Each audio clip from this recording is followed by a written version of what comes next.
name's Kelly Wallis. I own Mrs. Cakes Bakery in Winsboro, Texas. We do custom birthday cakes for baby showers, birthdays, weddings, any of your party events that you might need a cake for.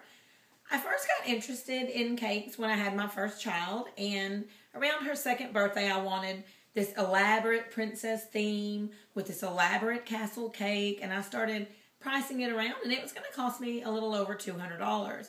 I was shocked. Back then I didn't have that kind of money, and I still don't, and so therefore I just decided that I would teach myself how to make a castle cake and make a castle cake. I've been making cakes ever since. I love it, and I do a couple cakes a week every week and have for the last 8 years. I want to teach you today how to smooth cover a cake with icing, which is really the foundation for making your own professional looking cakes at home. It's so easy, but people think that it's really difficult. If you can master this technique, you can make your own cakes at home. So the first thing that we would start with, of course, is a cake. And today I'm using what they call a cake dummy. It's a big slab of styrofoam, but it's great for demonstration purposes. Also, a turntable. If you don't have a turntable, you can get away with anything. A plate will even hold your cake, and you can just turn the plate yourself. I find this is really handy because I make so many cakes to keep on hand, and if you're going to make more than 1-2 cakes ever in your lifetime, I promise you it's worth the investment. Another tool you really need that I love to use is an angled spatula. It is made out of stainless steel, and it's very flexible, and it is perfect for transferring your icing from your bowl to your cake. Icing, I like to use a high quality buttercream. You can get a recipe for this off of Google. Just try to find a crusting buttercream, which means after a while it gets a little hard coat on it. It's the best for making a smooth cake that you're going to decorate. Google crusting buttercream. In the summertime, especially in Texas, I would try not to use a recipe that calls for over half butter. The icing tends to melt really quickly in the summertime if it has a lot of butter in it.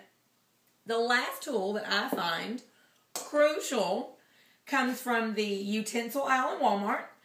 It is called a bench scraper, and I use this to get a perfectly smooth coat on the cake.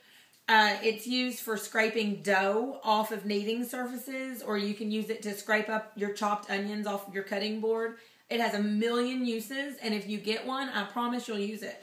But for cakes, I cannot succeed without one. Okay, we're going to start by getting our icing. And we're going to get a big blob of icing and put it right on the top. And I already know that it's going to take more icing than that, so I'm going to put another blob. And we're going to work this around on the cake, trying to cover the edges as best we can before we move on to the sides.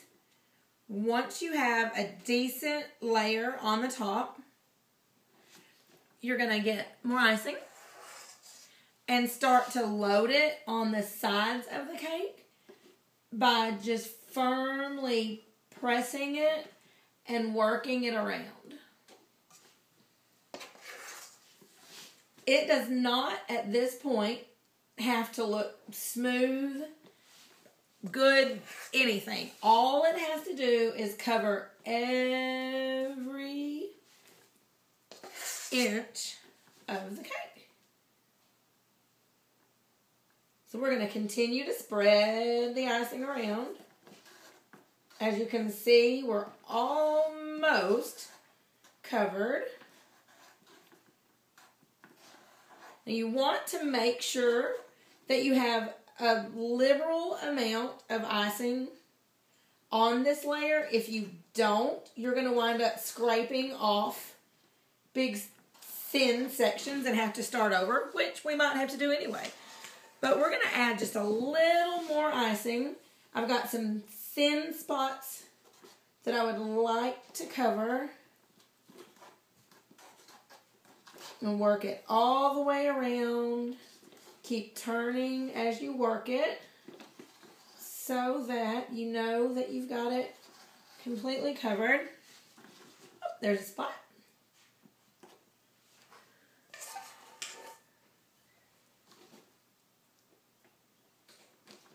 our weather the last couple days has been almost like summer weather, and this icing has quite a bit of butter in it. It's already starting to get soft on me, so you can imagine how it gets once the temperature gets really warm outside.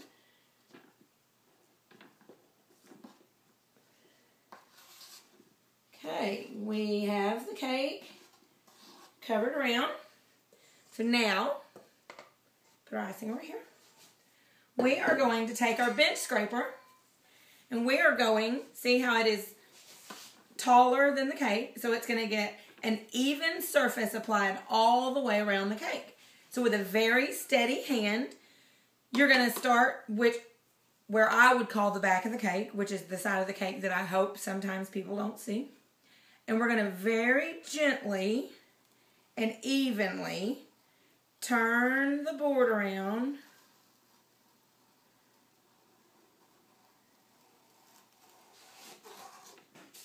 until we have a smooth cake. Okay?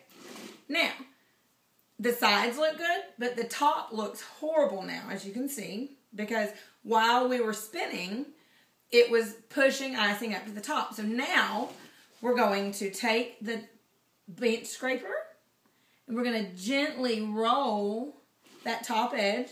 You can wipe the excess that you scrape off around like this.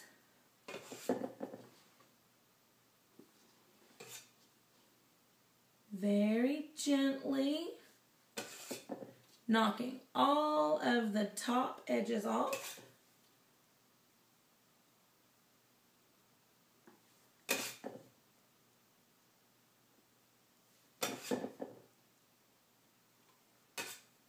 Okay, so as you can see, we have a smooth coat of icing on our cake, a smooth top on the top. Now it would be ready to add simple borders or even store-bought decorations that you buy in the party section that go along with your theme on princesses or Tinkerbells, whatever your child likes. You can add those to the top. You can pipe a simple border around it, or you can just add a strip of ribbon around the bottom, and it looks almost professional. You're halfway there. There's tons of information on the internet. You can look it up. I promise you too can make a cake for your child's next birthday that they will love. Thanks for listening, and I hope you enjoyed.